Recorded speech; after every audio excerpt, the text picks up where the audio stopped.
పూల జడ. ఇది మా చెల్లి వాళ్ళ పాప 2 డేస్ క్రితం పూల జడ వేసుకొని ఫోటో పెట్టినప్పుడు నేను ఎక్కడో చదివిన గుర్తనమాట. అసలుకి పూల జడ ఆడవాళ్ళు జడలు అసలు ఎందుకు వేసుకుంటారు, జడలకి మనం 3 పాయలు ఎందుకు అల్లుతాము? ఒకప్పుడు ఏంటండి, మగవాళ్ళు ఆడవాళ్ళు 1 జడ 2 జడల 3 వేస్తుంటారు కదా, అలాగ వాటిని బట్టి వాళ్ళకి పెళ్ళయిందా పెళ్ళి కాలేదా, వాళ్ళకి ఏమైనా బాధ్యతలు ఉన్నాయా అని చెప్పేవాళ్ళంటండి. అలా ఆడవారిని గుర్తించేవారంట. దాని గురించి తెలుసుకుందాము. మీ మోహనాస్ లైఫ్ స్టైల్కి స్వాగతం.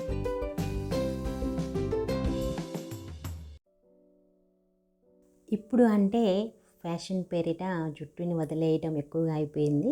కానీ ఒకప్పుడు అందరి మహిళలు వయసుతో సంబంధం లేకుండా జడ వేసుకునే వాళ్ళంటండి. ఈ జడ కూడా 3 రకాలుగా వేసుకునేవాళ్ళు. 2 జడలు వేసుకోవటం, 1 జడ వేసుకోవటం, ముడి పెట్టుకోవటం. అసలుకి 2 జడలు ఎందుకు వేసుకుంటారంటే, 2 జడలు వేసుకుంటే ఆమె ఇంకా చిన్నపిల్లాన్ని, పెళ్ళి కాలేదని అర్థం వస్తుందన్నమాట. అంటే ఆ అమ్మాయిలో జీవ ప్లస్ ఈశ్వర సంబంధం విడివిడిగా ఉందని అర్థం అన్నమాట.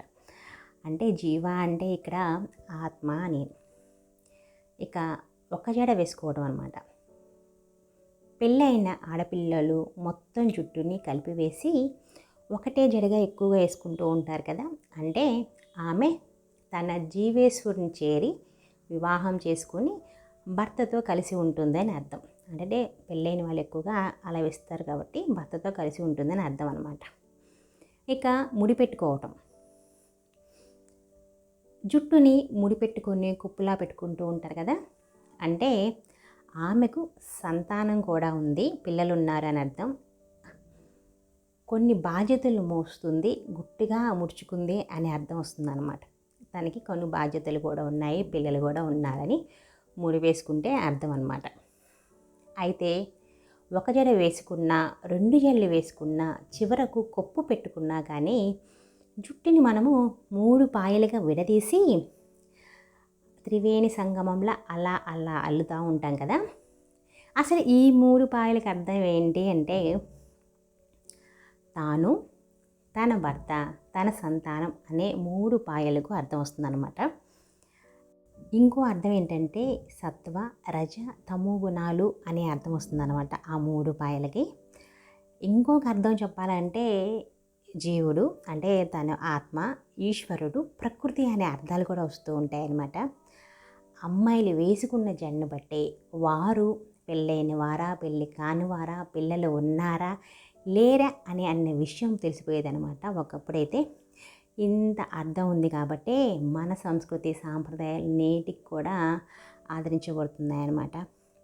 పాశ్చాత్య సంస్కృతి పేరిట మనమే మన సంస్కృతిని పాడు చేసుకుంటున్నామండి. జుట్టు విరబోసుకొని ఉండటం అని పెద్ద అరిష్టం అంటూ ఉంటారు కదా. దేనికంటే అది జ్యేష్ఠాదేవికి ఆహ్వానం అనమాట. ఈమె ఎవరు అంటే లక్ష్మీదేవి అక్కగారు అనమాట. జుట్టు ఇరబోసుకుంటే జ్యేష్ఠాదేవి ఇంట్లోకి వస్తుంది, అందుకని జుట్టు ఇరబోసుకోవద్దు అంటూ ఉంటారు. చూశారు కదా పాపం మగవారికి ఎంత కష్టం వచ్చిందో. ఒకప్పుడైతే పెళ్ళైందా పెళ్ళి కాలేదా, తండ్రి చాటు బిడ్డ అని తెలుసుకునేవాళ్ళు. ఇప్పుడు పాపం అది కూడా లేదు. ఈ వీడియో మీకు నచ్చిందని అనుకుంటున్నాను. నచ్చితే లైక్ చేయండి, షేర్ చేయండి, మీ ఫ్రెండ్స్కి రిలేటివ్స్కి ఫార్వర్డ్ చేయండి. Thank you. Me Mohana.